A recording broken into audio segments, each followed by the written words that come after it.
नमस्कार दोस्तों, कैसे हैं आप लोग। हमारे YouTube चैनल श्री जीवन मंथन में आपका हार्दिक स्वागत है। साल 2022 का आखिरी प्रदोष व्रत 21 दिसंबर को पड़ रहा है, जो कि बेहद खास रहने वाला है।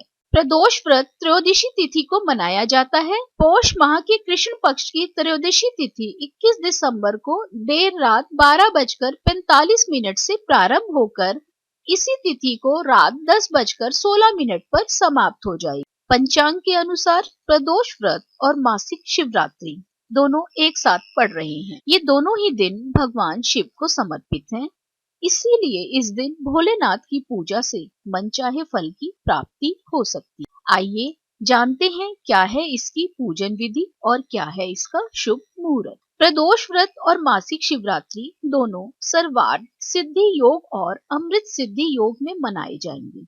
खास बात यह है कि ये दोनों ही योग एक ही समय में लग रहे हैं। सर्वार्थ सिद्धि योग और अमृत सिद्धि योग 21 दिसंबर को सुबह 8:33 से लेकर अगले दिन यानी 22 दिसंबर को सुबह 6:33 तक रहने वाले हैं। पूजा पाठ जैसे कार्यों के लिए ये दोनों ही योग बहुत शुभ माने जाते हैं। सर्वार्थ सिद्धि योग में पूजा पाठ का फल 2 गुना मिलता है, जबकि अमृत सिद्धि योग में व्रत व पूजा से अमृत के समान फल प्राप्त होता है। साल का आखिरी प्रदोष व्रत बुधवार के दिन पड़ रहा है। बुधवार के दिन पड़ने वाले प्रदोष व्रत को बुध प्रदोष व्रत कहा जाता है। बुध प्रदोष व्रत के दिन भगवान शिव के साथ साथ उनके पूरे परिवार का आशीर्वाद पाया जा सकता है।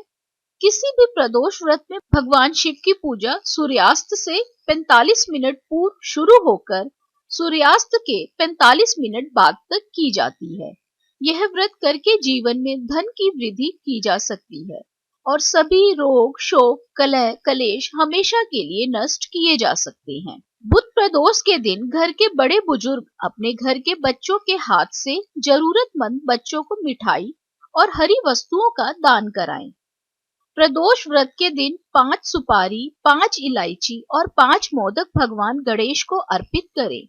भगवान गणेश के सामने घी का दिया जलाएं और ओम गंगणपतये नमः मंत्र का एक माला जाप आसन पर बैठकर करें। ऐसा लगातार 3 दिन तक करने से घर में धन धान्य की वृद्धि होती है और पूजा के बाद मोदक का प्रसाद बच्चों में बांट दे। इस दिन भूल कर भी ये काम ना कर। प्रदोष व्रत पर भगवान शिव की पूजा तो कोई भी कर सकता है, लेकिन शिवलिंग को स्पर्श केवल पुरुष ही कर सकते हैं। ऐसी मान्यता है कि महिलाओं द्वारा शिवलिंग छूने से माता पार्वती नाराज हो जाती, इसीलिए महिलाएं ये गलती करने से बचें। चूंकि शिवलिंग को पुरुष तत्व से जोड़कर देखा जाता है, इसीलिए ऐसा कहते हैं कि शिवलिंग पर कभी भी हल्दी का तिलक नहीं करना चाहिए।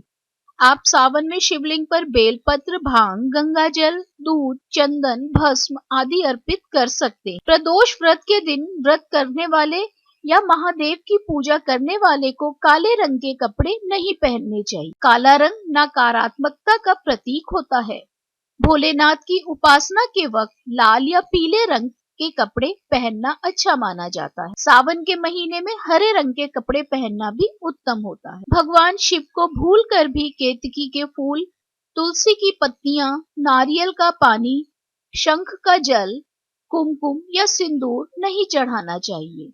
ऐसा कहते हैं कि इन चीजों को अर्पित करने से भोलेनाथ रुष्ट हो जाते हैं। प्रदोष व्रत के दिन कुछ खास चीजें खाने से बचना चाहिए। खास तौर से महिलाओं को बैगन, पत्तेदार सब्जियां, लहसुन, प्याज, मांस या शराब का सेवन नहीं करना चाहिए। तामसिक भोजन की बजाय सात्विक खाने का सेवन करें। धार्मिक मान्यताओं के अनुसार सप्ताह के 7 दिन के प्रदोष व्रत का अपना विशेष महत्व होता है। प्रदोष व्रत करने से संतान सुख की प्राप्ति होती है। इस व्रत को करने से संतान पक्ष को भी लाभ होता है। इस व्रत को करने से भगवान शंकर और माता पार्वती की विशेष कृपा रहती है। प्रदोष व्रत की पूजा विधि: सुबह जल्दी उठकर स्नान कर लें। स्नान करने के बाद साफ स्वच्छ वस्त्र पहन लें। घर के मंदिर में दीप प्रज्वलित करें। अगर संभव है तो व्रत करें। भगवान भोलेनाथ का गंगा जल से अभिषेक करें। भगवान भोलेनाथ को पुष्प अर्पित करें। इस दिन भोलेनाथ के साथ ही माता पार्वती और भगवान गणेश की भी पूजा करें। किसी भी शुभ कार्य से पहले भगवान गणेश की पूजा की जाती है। भगवान शिव को भोग लगाएं। इस बात का ध्यान रखें कि भगवान को सिर्फ सात्विक चीजों का ही भोग लगाएं। भगवान शिव की आरती करें। इस दिन भगवान का अधिक से अधिक ध्यान करें। अब दोस्तों एक नजर डाल लेते हैं प्रदोष व्रत की पूजा सामग्री पर। प्रदोष व्रत की पूजा सामग्री में अबीर, गुलाल, चंदन, अक्षत, फूल, धतूरा, बिल्वपत्र, जनेऊ, कलावा, दीपक, कपूर, अगरबत्ती और फल को शामिल करें। जय भोलेनाथ। आशा करते हैं दोस्तों प्रदोष व्रत से संबंधित ये सभी जानकारियां आपको पसंद आई होंगी। राधे राधे। आप सभी पर ईश्वर की कृपा सदा बनी रहे।